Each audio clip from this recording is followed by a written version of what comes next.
तो hello guys, welcome back to my YouTube channel MTZ all round. तो दोस्तों, Delhi university MSc chemistry previous year question इस video के अंदर मैं डिस्कस करने वाला हूं, जैसा आप देख सकते हैं।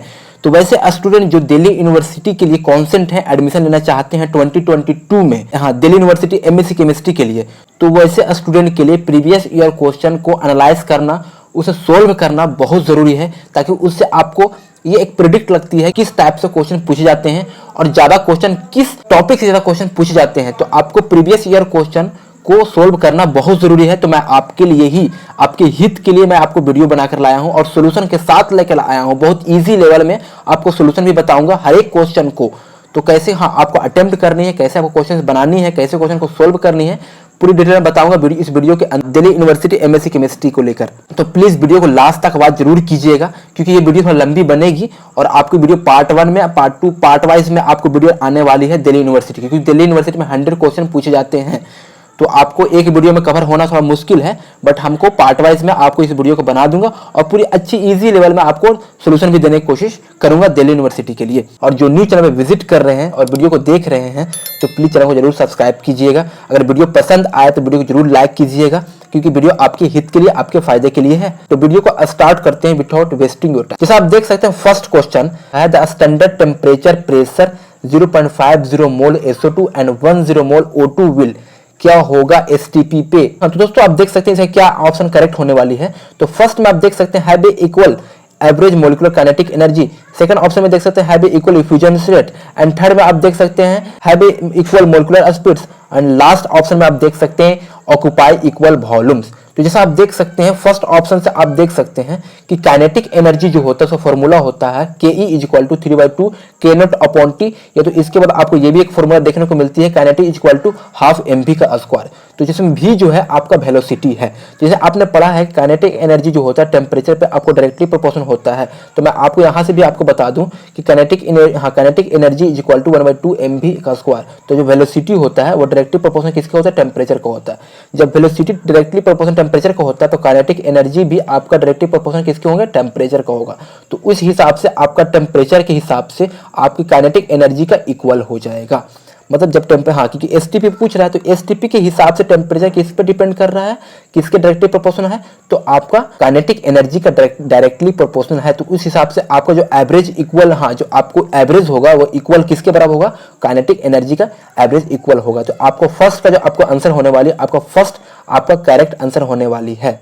तो दोस्तों, अब सेकंड नंबर क्वेश्चन की हम बात करते हैं। सेकंड नंबर क्वेश्चन में क्या मेंशन कर रखा है? In the van der Waal equation of a state A × N/V का whole square and -NB term represent.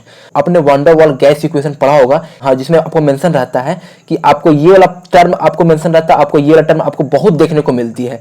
तो आपको इसमें क्या रिप्रेजेंट करती है ये टर्म और ये टर्म क्या रिप्रेजेंट करती है, आपने पढ़ा होगा, तो आप इजिली आप आंसर कर दीजिएगा। जैसा आप देख सकते हैं, ये आपका वंडर वॉल गैस इक्वेशन का फॉर्मूला है P + A × N² / V² × V - NB = nRT एक फॉर्मूला होता है।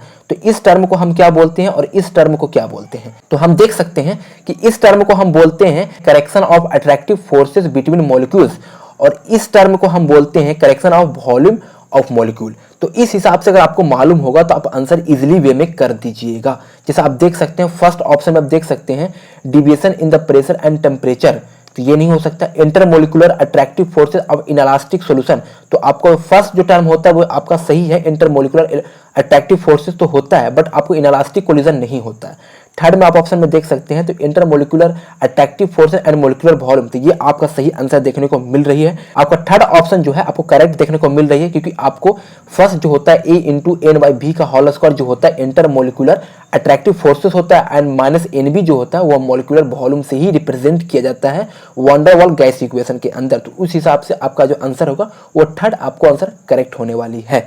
अब थर्ड नंबर क्वेश्चन की हम बात करें। थर्ड नंबर क्वेश्चन में क्या मेंशन कर रखा है? The property whose magnitude always increase with temperature. कौन सा ऐसा प्रॉपर्टी है जो टेम्परेचर के साथ इंक्रीज करता है हमेशा? तो जैसा आप देख सकते हैं, क्या डेंसिटी टेम्परेचर के साथ इंक्रीज करता है? तो नहीं। एंथैल्पी ऑफ वेपराइजेशन इंक्रीज करता है? तो भी नहीं। Surface tension? तो भी नहीं। आपका वेपर प्रेशर जो होता है टेम्परेचर के साथ इंक्रीज करता है। जैसे आपने फिजिकल केमिस्ट्री में पढ़ा होगा, सॉल्यूशन चैप्टर में आपने पढ़ा होगा फिजिकल केमिस्ट्री के अंदर, उसमें मेंशन कर रखा है। अगर आप जिसने पढ़ा होगा वो स्टूडेंट इजीली वे में आपको आंसर कर देंगे। अगर जिसे नहीं पढ़े मैंने आपको थोड़ा सा हेल्प देने की कोशिश करता हूँ क्या इसका आंसर होने वाली है। जैसे आप देख सकते हैं सेकंड नंबर में डेंसिटी के बारे में, तो density is inversely proportional to volume. तो हमेशा याद रखिएगा डेंसिटी जो होता है वो वॉल्यूम का इनवर्सली प्रोपोर्शनल होता है। अगर डेंसिटी बढ़ेगा तो आपका वॉल्यूम घट जाएगी।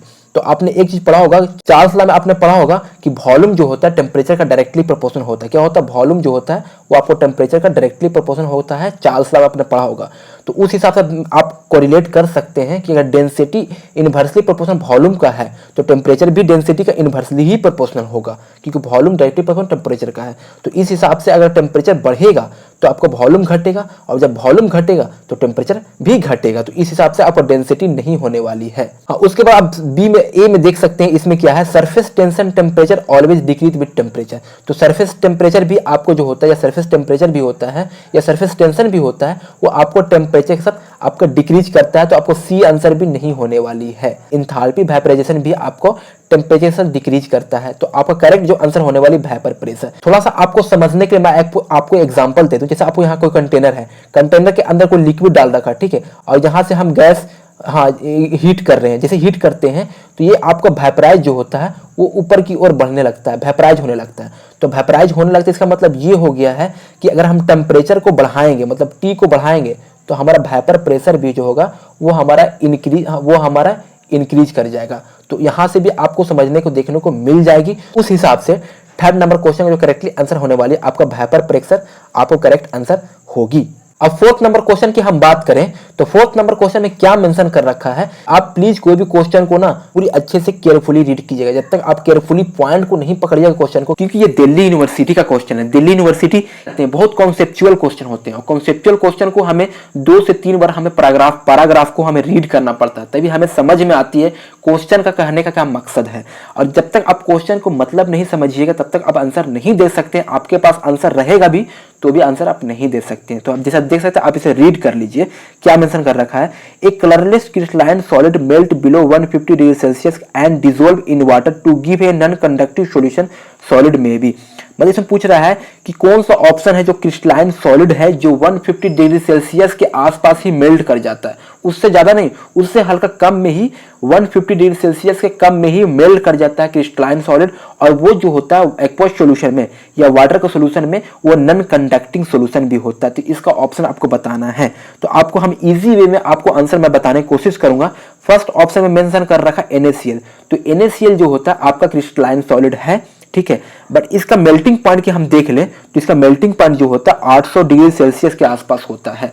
जबकि यहाँ क्वेश्चन में क्या पूछ रखा है, 150 डिग्री सेल्सियस से थोड़ा नीचे, ठीक है, बट ये 800 डिग्री सेल्सियस है। तो ये आपका आंसर नहीं होने वाली है। और वैसे भी इसको हम आयनाइज करते हैं तो कंप्लीटली आयनाइज होता है, और ये कंडक्टिंग होता है, नॉन कंडक्टिंग नहीं होता है NaCl।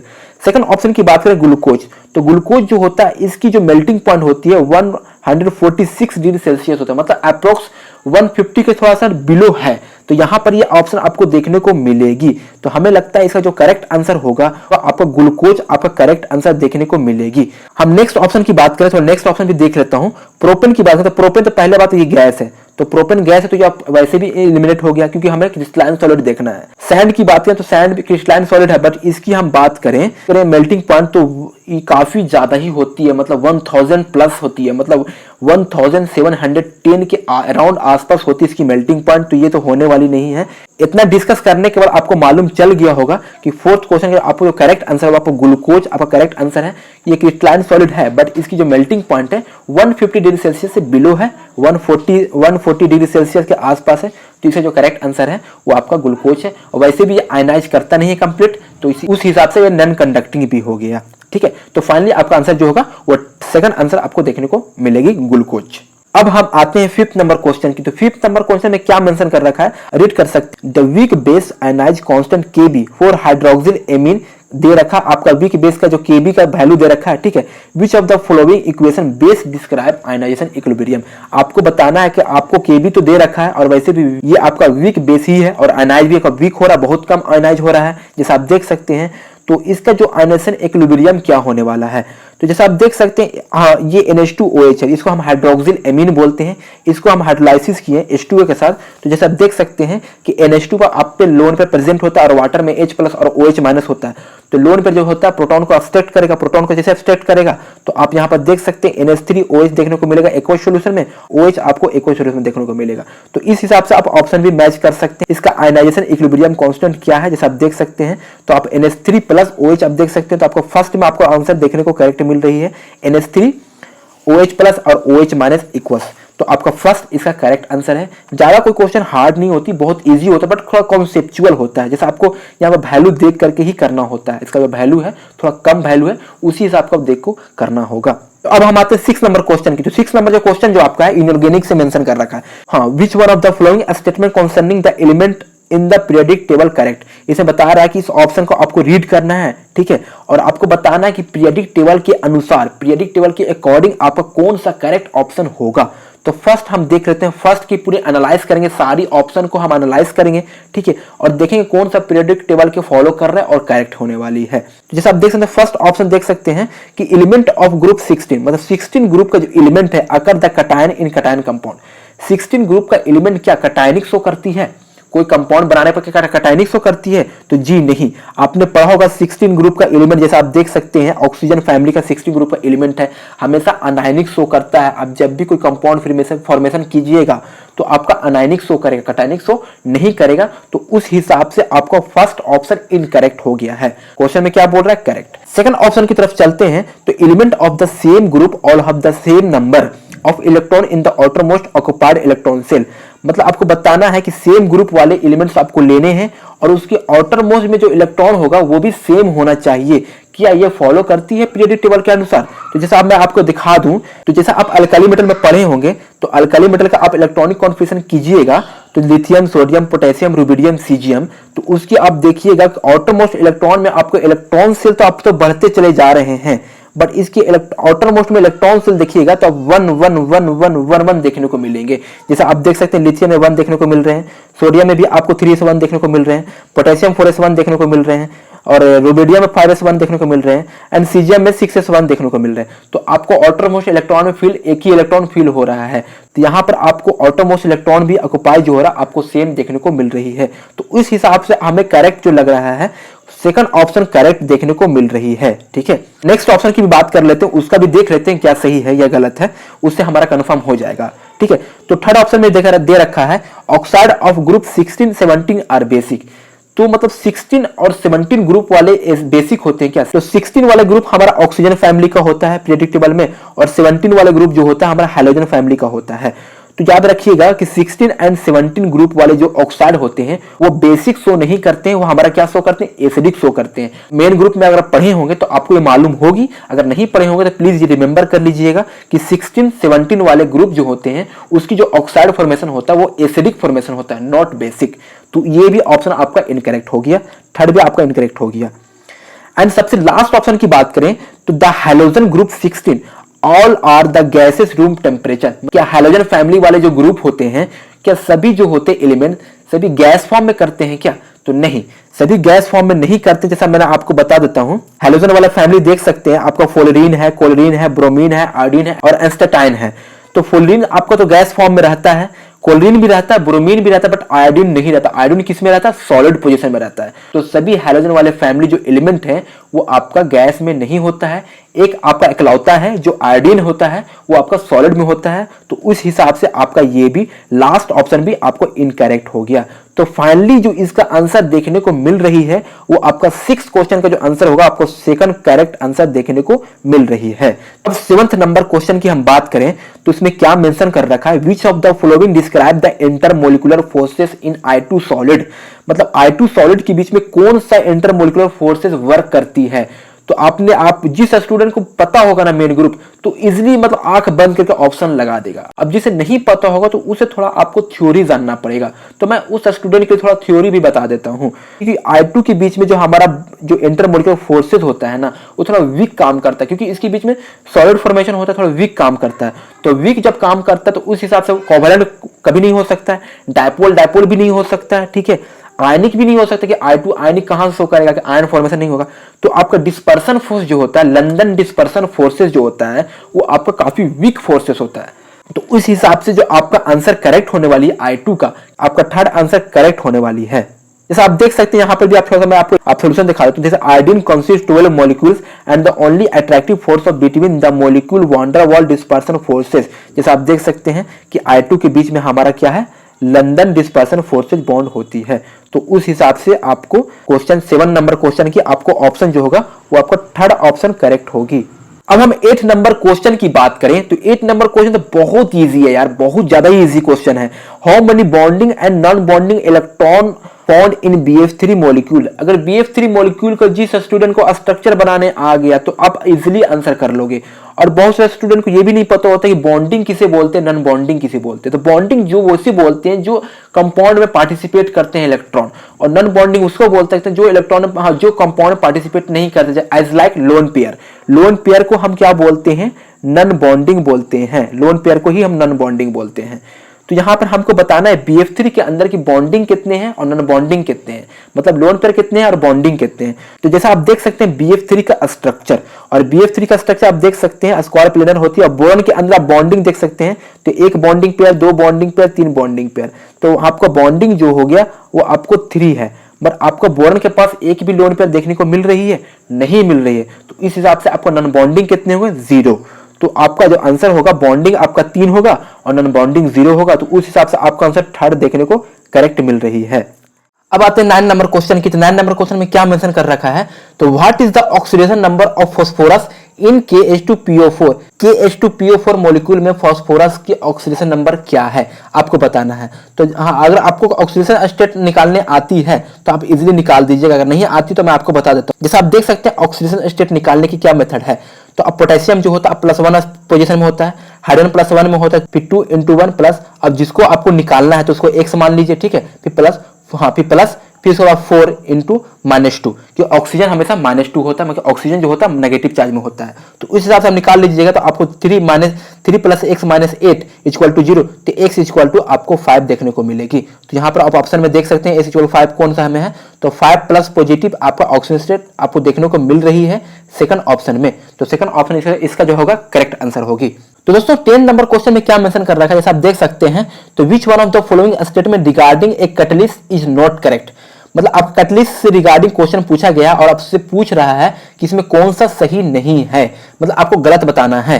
तो आप फर्स्ट ऑप्शन आप चेक कर लीजिए कि फर्स्ट ऑप्शन में क्या मेंशन कर रखा था, an enzyme is a catalyst, हाँ, that only bind certain substrate. तो ये आपका इस तरह से सही आंसर है, इसका जो ऑप्शन है ये सही है, ठीक है, कि ये गलत नहीं है, सही है। क्योंकि एक कैटलिस्ट एंजाइम जो होता है ना, वो सबस्ट्रेट को बांध के ही रखता है, बाइंड करके रखता है। जैसे आप देख सकते हैं कि आपका एक एंजाइम है और ये आपका सबस्ट्रेट है, तो कैसे यहाँ पर देख सकते हैं बाइंड करके रखा है।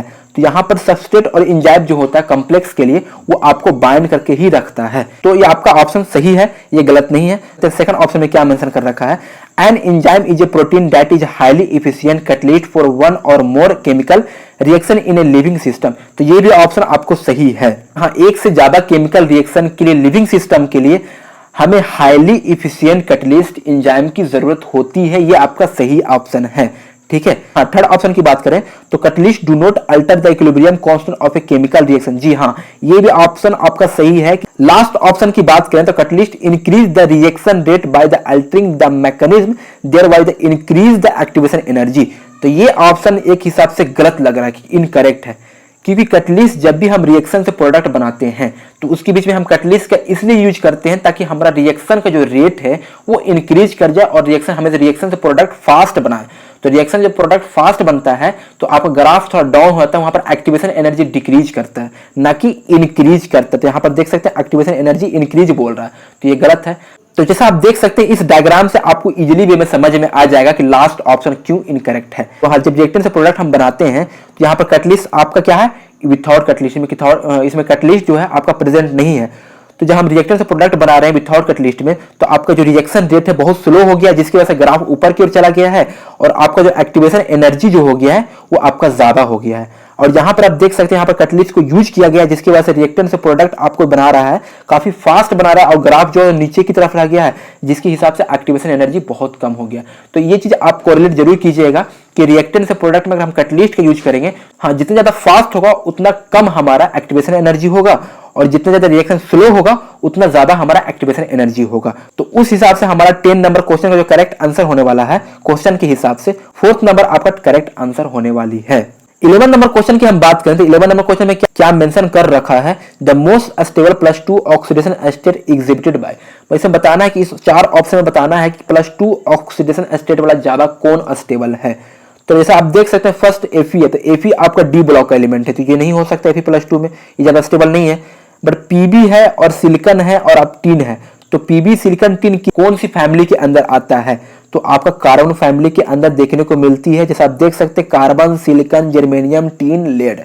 तो याद रखिएगा आपने पढ़ा होगा मेन ग्रुप में कि आपका जो डाउन द ग्रुप जो होता है ऑक्सीडेशन स्टेट डिक्रीज करता है। इसका रीजन क्या है, inert pair effect. Inert pair effect की वजह से आपका ऑक्सीडेशन स्टेट डिक्रीज करता है। तो कार्बन का ऑक्सीडेशन स्टेट 4 होती है, सिलिकॉन की भी 4 होती है, जर्मेनियम की भी 4 होती है, बट टीन और लेड के बीच में 2-2 होती है, क्योंकि हाँ जितना नीचे जाइएगा ऊपर से नीचे आपका ऑक्सीडेशन स्टेट डिक्रीज कर जाएगी। तो इसलिए इसका रीजन होता है इनर्ट पेयर इफेक्ट की वजह से, क्योंकि 2 इलेक्ट्रॉन होल्ड कर लेता है और 2 इलेक्ट्रॉन पार्टिसिपेट नहीं करती है, जिसकी वजह से आपका 2 इलेक्ट्रॉन शो करता है। तो उस हिसाब से आपका Pb जो है सबसे ज्यादा +2 पोजीशन में शो करेगा। उस हिसाब से जो आपका आंसर होने वाली है वो आपका Pb, मतलब आपका Pb जो होगा +2 पोजीशन में ज्यादा स्टेबल होगा, तो आपका सेकंड आंसर आपका करेक्ट होगी। अब 12 नंबर क्वेश्चन की बात करें, 12 नंबर क्वेश्चन में ऑर्गेनिक से क्वेश्चन पूछा गया है, तो फिजिकल भी एंड हो गया, इनऑर्गेनिक भी एंड हो गया, अब ऑर्गेनिक आते हैं। हाँ, हमें हर एक वीडियो में हम तीनों कवर करेंगे, फिजिकल भी कवर करेंगे, ऑर्गेनिक भी कवर करेंगे, इनऑर्गेनिक भी कवर करेंगे, ताकि आपको मतलब सारी क्वेश्चन का रिवीजन होते जाए। ठीक है, क्वेश्चन में क्या मेंशन कर रखा है, ए और बी आपको बताना है। इस रिएक्शन के माध्यम से हमको ए और बी बताना है, तो ए आपका ये बताना, आपका बी बताना है। तो आपने आपको रिएक्शन नेम रिएक्शन आपने पढ़े होंगे तो आपको इस चीज का मालूम होगा, अगर नहीं पढ़े होंगे तो कोई बात नहीं, मैं आपको बता देता हूँ। जैसे आप देख सकते हैं इस रिएक्शन का, तो इसका पहले आपको मैकेनिज्म हमको बताना होगा। तो इस रिएक्शन को हमें KOH के साथ, अल्कोहलिक KOH के साथ हीट किया है, उसके बाद हमें ए प्रोडक्ट बनेगा। फिर उसके बाद हमको रिटर्न, मतलब उसके बाद हमको बी क्या रखें जिसकी वजह से हमारा ए भी वही बने, मतलब वापस आपका रिटर्न कर दिया रिएक्शन। ठीक है, तो बी में हम क्या रखें जिसकी वजह से एसिड से हीट करना है और हमारा ए वही प्रोडक्ट देखने को मिले। तो आप जैसे देख सकते हैं, आपको मैकेनिज्म मैं बता देता हूँ इजी लेवल में। हाँ, तो जैसे आप देख सकते हैं इस रिएक्शन को, इसमें अल्कोहलिक KOH है, तो अल्कोहलिक KOH का क्या वर्क करती है, अल्कोहलिक KOH जो OH माइनस आपका बेस जैसा वर्क करता है। तो बेस क्या कर सकते हैं, तो प्रोटॉन को अपस्टेट करेगा या फिर न्यूक्लियोफिलिक का आप काम करेगा। तो यहाँ पर न्यूक्लियोफिलिक तो है नहीं, तो प्रोटॉन का अपस्टेट करेगा। जैसे प्रोटॉन यहाँ पर भी आपका है और यहाँ पर भी प्रोटॉन आपका है, तो प्रोटॉन कहां पर अपस्टेट करेगी, यहां पर 2 पॉसिबिलिटी है, तो प्रोटॉन कहां से अपस्टेट करेगी, तो यहां पर आप देख सकते हैं सॉल्यूशन में प्रोटॉन को आपको यहां से अपस्टेट करवाया है। इसका रीजन ये है क्योंकि आपने E2 एलिमिनेशन पढ़ा होगा। जब आपने E2 पढ़ा होगा तो उसके अंदर सेट-जेप रूल को फॉलो करती है और थर्मोडायनेमिकली अस्टेबल बनता है। थर्मोडायनेमिकली क्या बोलता है, थर्मोडायनेमिकली यही बोलता है कि जहां पर हाइड्रोजन हिंडर पोजीशन पे प्रेजेंट रहेगा वहां से आपका प्रोटॉन को अब्स्ट्रैक्ट किया जाता है। तो यहाँ इस पोजीशन से आपका प्रोटॉन जो है आपका हिंडर पोजीशन है, तो यहाँ से आपको प्रोटॉन अब्स्ट्रैक्ट करेगा। तो प्रोटॉन अब्स्ट्रैक्ट करेगा तो यहाँ से आपको नेगेटिव चार्ज शो करेगा और नेगेटिव चार्ज अटैक करेगा वापस पोजीशन पे, जहाँ क्लोरीन आपका लिविंग ग्रुप है। तो इस तरह से आपको प्रोडक्ट ए देखने को मिलेगी। फिर उसके बाद हमारा तो प्रोडक्ट ए देखने को मिल गई, करेक्ट। ठीक है, अब हमें बी में क्या रखना है जिसकी वजह से हमारा ए वापस बन के ऐसा ही आ जाए। तो हमें थोड़ा सा ऑप्शन से हमें दिमाग लगाना होगा। तो फर्स्ट हमारा जो आंसर है वो ए आंसर क्या है, इसको क्या नेमिंग देंगे, हाँ इसका जो नेमिंग देंगे 1-फिनाइल प्रोपीन है। तो 1-फिनाइल प्रोपीन कहां पर ऑप्शन में दे रखा है, तो A first option and second option में दे रखा 1-फिनाइल प्रोपीन। 3 और 4 कैंसिल हो गया कि 3-फिनाइल नहीं होगा, 1-फिनाइल प्रोपीन होगा। तो जब ए और बी में ऑप्शन तो 50% तो एलिमिनेट हो गया है, तो 50 में हमें और एलिमिनेट करना है, एक और एलिमिनेट करेंगे तो आपका करेक्ट आंसर हो जाएगी। तो फर्स्ट हम देख सकते हैं तो 1-फिनाइल प्रोपीन दे रखा है, तो बी में क्या देख रहा है 1-फिनाइल 2-प्रोपेनॉल होगा या फिर 3-फिनाइल 2-प्रोपेनॉल होगा। तो हम पहले बी का ऑप्शन देख लेते हैं, 1-फिनाइल 2-प्रोपेनॉल को हम बना के देखते हैं अगर हमारा ए जैसा करेक्ट देखने को मिलता है तो हमारा करेक्ट आंसर होगी। तो जैसा आप देख सकते हैं हमने बना रखा हूं, अब मैंने माना हूं 1-फिनाइल 2-प्रोपेनॉल मैंने बना रखा हूं, उसमें एसिड डाला हूं क्योंकि यहां पर आपको एसिड दे रखा था, तो एसिड और हीट दे रखा था।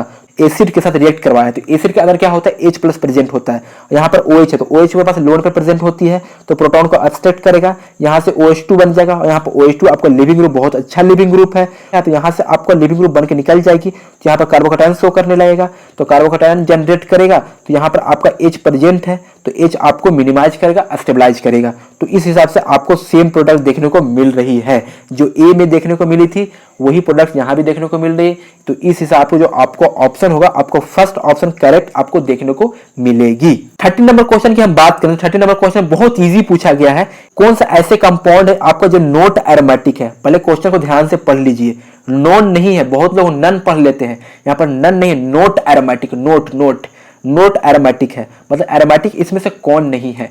हमें नॉन एरोमेटिक से कोई मतलब नहीं है, एंटी एरोमेटिक से कोई मतलब नहीं, हमें देखना कि इसमें से कौन सा एरोमेटिक नहीं है। तो फर्स्ट में आप देख सकते हैं ऑप्शन, सेकंड में देख सकते हैं, थर्ड में देख सकते हैं, इसे देख सकते हैं, चारों ऑप्शन देख करके हमें बताना है कौन सा है और उसी हिसाब से आपको आंसर लगा देनी है। जैसे आप देख सकते हैं मैं सोल्यूशन में आपको पेपर वर्क करके बता दिया हूं कि जैसे ये कंपाउंड दे रखते हैं, यहाँ पर कंपाउंड जो है ब्रेक करेगा बॉन्ड, तो पाई बॉन्ड अब ब्रेक करेगा तो यहाँ पर नेगेटिव चार्ज, यहाँ पॉजिटिव चार्ज शो करेगा, तो इस हिसाब से आपका 6 पाई इलेक्ट्रॉन फॉलो करेगी, तो यहाँ पर आपको एरोमेटिक शो करेगा। ठीक है, सेकंड ऑप्शन में जो था वो आपका ये था कि इस तरह यहाँ पर आप पाई इलेक्ट्रॉन काउंट कर लीजिए, आपको 10 इलेक्ट्रॉन होगा, तो 10 इलेक्ट्रॉन जो होगा आपको हकल रूल को फॉलो कर रही है, 4n + 2 पाई इलेक्ट्रॉन का, तो उस हिसाब से भी आपको ये एरोमेटिक हो गया। तो आपको उस हिसाब से आपको 1 और 2 तो एरोमेटिक हो गया, एंड थर्ड और फोर्थ का चेक कर लेते हैं। थर्ड में आप देख सकते हैं ये आपका 8 इलेक्ट्रॉन है, आपका एंटी एरोमेटिक है, तो हमें एंटी एरोमेटिक से कोई मतलब नहीं था, हमें नॉट एरोमेटिक क्वेश्चन पूछ रखा है, तो हमें देखना ये एरोमेटिक हमारा नहीं है। यहां भी देख सकते हैं ये आपका नॉन एरोमेटिक, बट ये भी एरोमेटिक नहीं है, तो इस हिसाब से जो आपका ऑप्शन होने वाली है आपका थर्ड एंड फोर्थ जो होगा वो आपका नॉट एरोमेटिक होगा। तो थर्ड एंड फोर्थ कौन सा ऑप्शन में दे रखा है, तो थर्ड नंबर में आपका दे रखा है थर्ड एंड फोर्थ ऑप्शन, तो आपका करेक्ट आंसर कौन होगा, थर्ड होगा 13 नंबर क्वेश्चन का। तो अब हम बात करते हैं 14 नंबर क्वेश्चन की। तो 14 नंबर क्वेश्चन में क्या मेंशन कर रखा है, आइडेंटिफाई ए और बी गिवन रिएक्शन, आपका रिएक्शन दे रखा है और ए और बी हमें बताना है। तो ये ऑर्गेनिक है, नेम रिएक्शन का क्वेश्चन है, तो आपको इजी में है, कोई भी एसिड को PCl5 के साथ रिएक्ट करता है हमारा क्या बनता है, एसाइल क्लोराइड बनता है। आपने पढ़े होंगे तो आपको इजीली वे में कर दीजिएगा, बहुत तुच्छ जैसा क्वेश्चन है। यहाँ बेंजोइक एसिड से रिएक्शन किया है PCl5 में, तो क्या बनेगा ए, और उसके बाद हमारा इथाइल अल्कोहल डाल दिया प्रोडीन के साथ, तो बी क्या बनेगा। तो मैं आपको मैकेनिज्म बता देता हूँ, टेंशन मत लीजिए, आपको पूरी डिटेल में आपको इजी लेवल में सोल्यूशन भी बता दूंगा। हमारा मकसद सिर्फ यही होता है कि जो स्टूडेंट थोड़ा टैलेंटेड है तो वो तो इजीली वे में बता देंगे, थोड़ा जो वीक है केमिस्ट्री में तो उनके लिए मैं थोड़ा सा मोटिव है कि थोड़ा इजी वे में समझने की कोशिश करें। तो जैसे आप देख सकते हैं यहाँ पे मैंने बता दिया था कि बेंजोइक एसिड को PCl5 से रिएक्ट करना है, तो बेंजाल क्लोराइड मतलब एसाइल क्लोराइड बनता है, और PCl3 और आपको HCl बनने को मिलती है। फिर आपको बेंजाल क्लोराइड को आपको E2H मतलब इथाइल अल्कोहल और प्रोडीन बेस के साथ हीट करते हैं तो आपको ईस्टर फॉर्मेशन देखने को मिलती है। तो आपको यहाँ से तो आपको समझ में आने वाली तो है नहीं, तो मैं आपको मैकेनिज्म बता देता हूँ स्टेप बाय स्टेप। हाँ, तो अब देख सकते हैं 14 नंबर क्वेश्चन की मैकेनिज्म, तो देख सकते हैं आपको मैं इजी लेवल मैकेनिज्म बता रहा हूँ। तो प्लीज अगर आप यहाँ तक वीडियो को वॉच किए हैं तो अभी तक चैनल को सब्सक्राइब नहीं किए हैं तो प्लीज सब्सक्राइब कर दीजिए, लाइक भी जरूर कर दीजिएगा क्योंकि मेहनत लगती है समझाने में आप लोगों के लिए।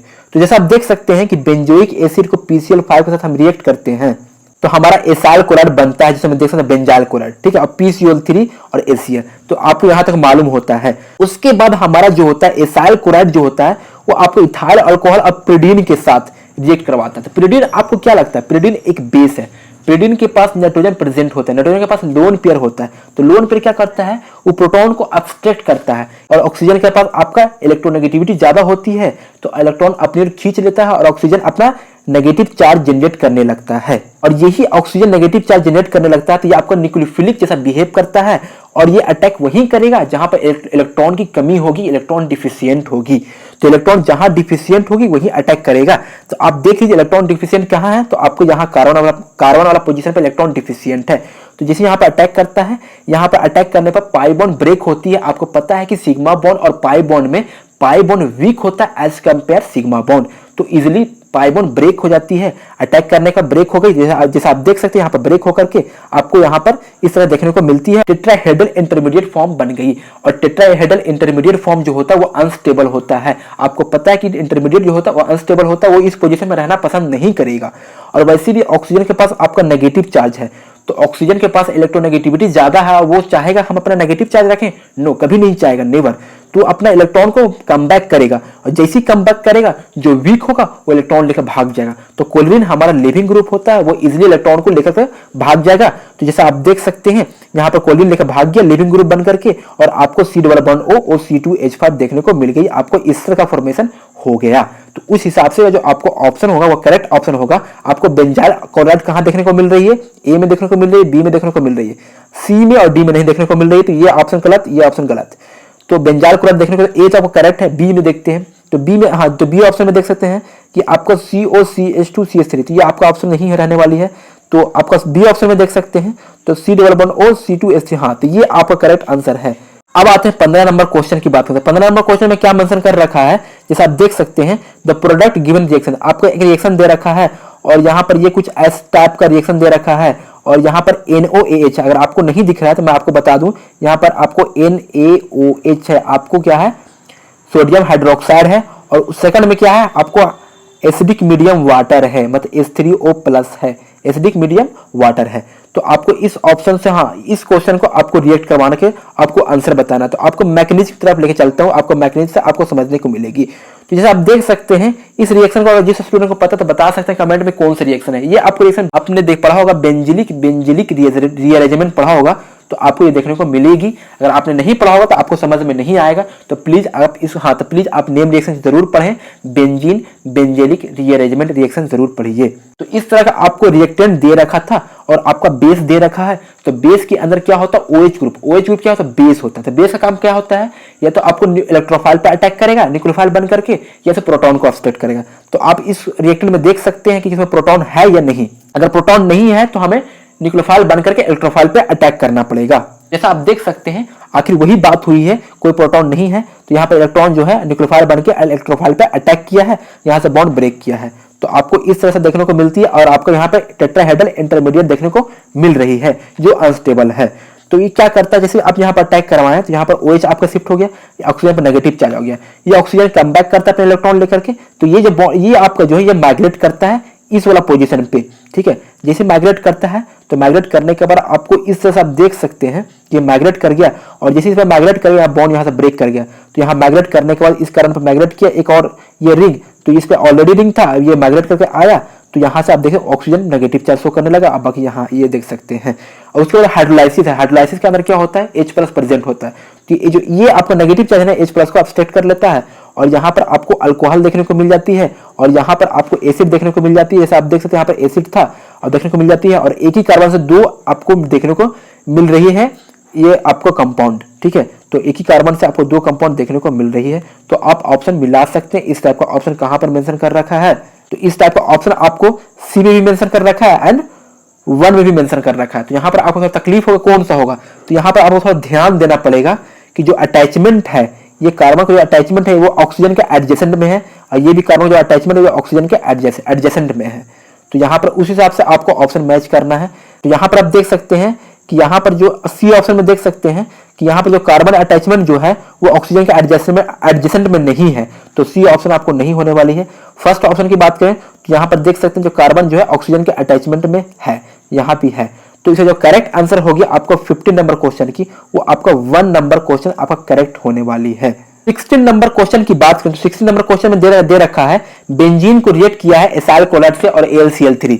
मैं आपको बता दूं ये कौन सा रिएक्शन है, तो फ्रीडल क्राफ्ट अल्काइलेशन रिएक्शन है। अगर आपने पढ़ा होगा फ्रीडल क्राफ्ट तो आप इजी वे में इसको बता सकते हैं, बट इसमें थोड़ा सा कॉन्सेप्चुअल है। तो आपको मैकेनिज्म बता देता हूँ क्या मैकेनिज्म इसकी रहने वाली है, तो आपको इजी वे में मालूम चल जाएगी।